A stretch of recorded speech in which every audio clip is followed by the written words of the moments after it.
సీయోను నిన్ను యెహోవా ఏర్పరచుకొనెను.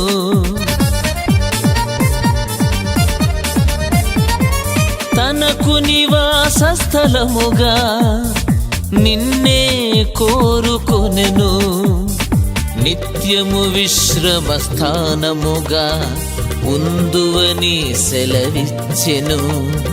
నిత్యము విశ్రమ స్థానముగా ఉందువని సెలవిచ్చెను. ఎంతటి ధన్యత నీది, నీలాంటి రాజ్యమేది.